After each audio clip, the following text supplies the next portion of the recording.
Hello and welcome back to another PILCast episode. Now, in this episode, we're going to cover everything about FAR Part 1 of the revolutionary FAR overhaul, so you know what's new, what's important, how to navigate the site as well, so you can put it to use on your next requirement. So let's dive on in. The information discussed in today's PILCast episode are merely opinions and do not constitute formal policy or legal guidance of any kind. Hi, everyone. I'm Brent, a procurement innovation coach here at DHS. And I'm David, also an innovation coach here with the DHS Procurement Innovation Lab. And we're excited to walk you through these important updates to FAR Part 1. That's right. FAR Part 1 sets the tone for the entire federal acquisition regulation. And in 2025, that tone just got a lot more empowering. Now, FAR Part 1 is called the Federal Acquisition Regulation System, and it describes the framework and guiding principles for the FAR. Now, the proposed rewrite of FAR Part 1 was issued by the FAR Council on May 2nd, 2025, and it can be found in the acquisition.gov's FAR Overhaul page, which is linked in the description box below for all of you. Now, the DHS acquisition workforce is authorized to use the newly rewritten FAR Part 1 because the DHS Chief Procurement Officer issued a FAR class deviation on May 29th, 2025, which you can find a link to a website below to gain access to that. The FAR overhaul of Part 1 isn't about adding complexity. The updates clarify the government's responsibilities, highlight flexibility, and encourage innovation. Now, the biggest takeaway, everybody, the biggest takeaway, innovation is front and center. The updated guiding principles, they emphasize that creative, effective solutions aren't just nice to have. They are essential to meeting today's complex mission needs. Now, this directly aligns with what we teach the DHS Procurement Innovation Lab, that innovation must be woven into every phase of the acquisition. It can be, right? From planning all the way to award and performance management as well. So let's dive into the 4 key areas of the new FAR Part 1. So here we are. This is the main acquisition.gov page. Now, to get to the new FAR overhaul sections, we actually had a video on this about the practitioner albums. We guided you through that, but we'll walk you through it again here as well. So again, we start FAR overhaul. We'll click there, which will take us to a new screen for the FAR overhaul in specific. Now, to get to the new sections of the FAR, particular FAR Part 1 for this video, you can click on the revised streamlined FAR parts and agency deviations.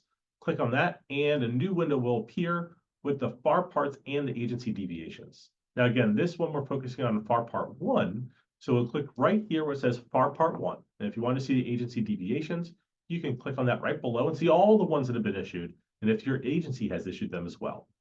So we're going to click on FAR Part 1, which will take us to the new FAR Part 1 Federal Acquisition Regulation System and all of the changes and all the new FAR parts.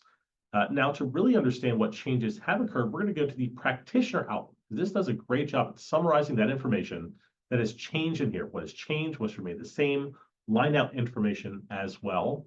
So we'll click the practitioner album, which will take you to the practitioner album for FAR Part 1, Federal Acquisition Regulations. And we'll click on the Start Practitioner album to dive in to see what has really changed and what are the key takeaways? What are the most important things because of this? First thing here is that FAR Part 1 now emphasizes the importance of meeting needs of the end users. And we can see that right here on the page. That's customer satisfaction. Now, what's the second one here, Brent? So the second one is commercial product and service utilization. So the updated FAR promotes the use of commercially available products and services to meet government needs. This approach leverages the innovation and efficiency of the private sector, ensuring that the government benefits from the latest advancements. That's right. And the third one you see right above my head here is the competitive procurement, right? The new FAR Part 1 underscores that importance of competition in the procurement process. And by fostering a competitive environment, agencies can achieve a better value for the taxpayers and encourage vendors to deliver high-quality solutions as well. Fourth, innovative approaches. The revised FAR encourages the use of innovative strategies throughout the acquisition process. This includes exploring new methodologies, technologies, and practices that can ensure efficiency and effectiveness in meeting mission objectives. So we recommend exploring all the functions that are here on this page as well. As you can see over on the left side, the FAR Part 1 changeout, which you're in right now, the line out, the FAR Overhaul website, the practitioner perspective, and you can earn CLPs for doing this as well. Now, we encourage all of you to test out this language and notify us if you have. Send us an email at PIL, or for our PIL team if you're here at DHS, or SAG testing team at GSA, which you can find in the description box below. Thank you for joining us on this episode. Don't forget to like this video, share it with your friends, and subscribe to the channel by hitting the notification button so you get all the latest updates. See you next time.